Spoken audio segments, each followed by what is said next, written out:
ഞങ്ങൾക്ക് ഞങ്ങളുടേതായിട്ടൊരു രീതിയും പരിപാടിയും രീതിയാണോ ഇന്ന് ഒരു രാഷ്ട്രീയ വേദിയിൽ വെച്ച് കേരളത്തിലെ പ്രധാനപ്പെട്ട പുരോഹിതനെതിരെ ഉണ്ടായ പരാമർശം? ഓ ഏമാനായിരുന്നോ? സ്ഥലമുണ്ട്, ഞാൻ അറിഞ്ഞില്ല. ഇല്ല. അപ്പൊ ആ പുരോഹിതൻ പറഞ്ഞ വാക്കുകൾ വെച്ച് ആ പുരോഹിതന് മുഖ്യമന്ത്രി മറുപടി കൊടുത്തു. അതനുസരിച്ച് അത് കണ്ടാ മതി. പുരോഹിതൻ പറഞ്ഞതിൽ എവിടെയെങ്കിലും വ്യക്തിയധിക്ഷേപമുണ്ടോ? ആ പുരോഹിതൻ പറഞ്ഞതിൽ എവിടെയെങ്കിലും വ്യക്തിയധിക്ഷേപമുണ്ടോ? കേരളത്തിലെ മുഖ്യമന്ത്രി ഇങ്ങനെ ഒരാളാണ് എന്ന് പറഞ്ഞോ? അത് ഉത്തരം പറ. അങ്ങനെ ഒരു പരാമർശം പാടുണ്ടോ? ഇനി അഥവാ ശക്തമായ വ്യക്തിയധിക്ഷേപം നേരിടുകയാണ് എന്ന് വെച്ചോളൂ. അപ്പോൾ പോലും ഒരു പദവിയിലിരിക്കുന്ന ഒരാളാണ് അല്ലെ? അപ്പോൾ അദ്ദേഹത്തിന്റെ പരാമർശങ്ങളിൽ അതിനനുസരിച്ചുള്ള ഉത്തരവാദിത്ത ബോധം വേണം എന്നാണ് എല്ലാവരും ആഗ്രഹിക്കുക നോർമലി, അല്ലേ? കോടതികളും മറ്റ് ആധികാരിക സ്ഥാപനങ്ങളും എല്ലാം ഇതിലൊരു കഴമ്പുമില്ല എന്ന് തള്ളി പറയുമ്പോ ഈ ഉന്നയിച്ച ആരോപണങ്ങൾ ഏതെങ്കിലും നിങ്ങൾ തെറ്റാണെന്ന് ഒരു വാക്ക് കഴമ്പില്ല എന്നല്ല. അതിന് കാര്യം എന്താണെന്നറിയാമോ? തിരുത്തേണ്ടി വരാത്തതിന്റെ സാഹചര്യം എന്താണെന്ന് അഡ്വക്കേറ്റ് കെ എസ് അരുൺകുമാറിന് അറിയാമോ? എല്ലാ ചോദ്യങ്ങളും ഒരു ക്വസ്റ്റ്യൻ മാർക്കിന്റെ അകമ്പടിയോടെയാണ് ചോദിക്കുക. ഇപ്പോൾ ചോദിക്കുന്ന ഭരണവിരുദ്ധ വികാരം ബിജെപിക്ക് ഇന്ധനമായോ എന്നാണ് ചോദിക്കുക. അല്ലാതെ ഭരണവിരുദ്ധ വികാരം ബിജെപിക്ക് ഇന്ധനമായി എന്ന സ്റ്റേറ്റ്മെന്റ് അല്ല നടത്തുക. ചോദ്യങ്ങളാണ് ചോദിക്കുന്ന, സ്റ്റേറ്റ്മെന്റുകളല്ല. ചോദ്യങ്ങളാണ്. സ്റ്റേറ്റ്മെന്റ് നടത്തില്ല എന്ന് പറഞ്ഞില്ല. സ്റ്റേറ്റ്മെന്റ് നടത്തില്ല എന്ന് പറഞ്ഞില്ല. ഉത്തമബോധമുള്ളയിടത്ത് സ്റ്റേറ്റ്മെന്റ് നടത്താറുണ്ട്. അവിടെ പിഴച്ചാൽ തിരുത്താറുണ്ട്. ഉത്തമബോധമുള്ളയിടത്ത് സ്റ്റേറ്റ്മെന്റ് നടത്താറുണ്ട്. ഒരു ചോദ്യചിഹ്നം ഇങ്ങ് ഇട്ടു എന്ന് പറഞ്ഞ് എന്ത് ആരോപണം ഉന്നയിക്കാം എന്നുള്ള ലൈസൻസ് ചോദ്യചിഹ്നം ഇട്ട് ആരും ആരോപണം ഉന്നയിക്കില്ല. അത് അടിസ്ഥാന ഒരു കയ്യബദ്ധം ചോദ്യചിഹ്നമിട്ട ആരും ആരോപണം ഉന്നയിക്കില്ല. ചോദ്യചിഹ്നമിട്ടാൽ ചോദ്യമാണ്, ആരോപണമല്ല. ചോദ്യചിഹ്നമിട്ടാൽ അത് ചോദ്യമാണ്. അഡ്വക്കേറ്റ് കെ എസ് അരുൺകുമാർ അല്ലല്ല, അത് എത്ര കടുത്ത ആരോപണം ഉണ്ടെങ്കിലും എത്ര കടുത്ത ആരോപണം ഉണ്ടെങ്കിലും അതൊരു ചോദ്യമായി ചോദിക്കും. അല്ലല്ല,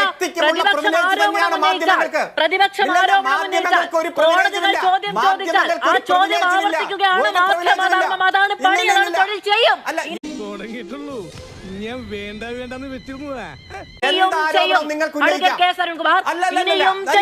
നിങ്ങൾക്ക് ഒരു പ്രിവിലേജുമില്ല.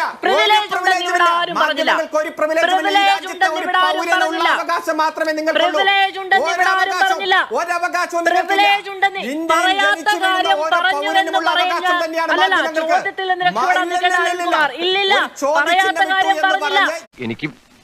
എനിക്ക് ചൊറിഞ്ഞ് വരുന്നുണ്ട് കേട്ടോ.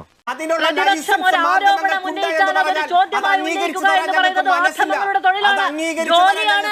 ചോദിക്കും, ചെയ്യും. നിങ്ങൾക്ക് എന്തിനാണ് മനസ്സുള്ളത്? നിങ്ങൾക്ക് എന്തിനാണ് മനസ്സുള്ളത്? ഈ ചോദ്യം അരുൺകുമാറിന്റെ ഈ പ്രകോപനത്തിന്റെ കാരണം എന്താണെന്ന് അഡ്വക്കേറ്റ് കെ എസ് അരുൺകുമാറിനും ഇത് കണ്ടുകൊണ്ടിരിക്കുന്ന മുഴുവൻ പ്രേക്ഷകർക്കും അറിയാം. കേരളത്തിന്റെ മുഖ്യമന്ത്രി ഇന്ന് നടത്തിയ പരാമർശം ഇതാണോ നിങ്ങളുടെ തിരുത്ത്, നിങ്ങളുടെ രീതി എന്ന് ചോദിച്ചത് മറുപടി പറയാതിരിക്കാനുള്ള കുറുക്കൻ ബുദ്ധി കേട്ടോ. ആ അഭ്യാസം അവിടെയും വെച്ചാൽ മതി.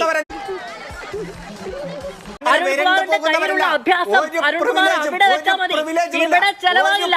ഇവിടെ ഒരു പ്രിവിലേജ് ഉണ്ടെന്ന് പറഞ്ഞിട്ടുമില്ല. ചോദ്യം ചോദിക്കണ്ട എന്ന് നിങ്ങൾ പറയുന്നത് ഓംബ്ര എന്ന് പറയാനുള്ള നിലപാട് ഇവിടെ ഇല്ല കേട്ടോ. എന്റെ പൊന്നു ചേട്ടാ, ചേട്ടന് കഷ്ടകാലമാണ്.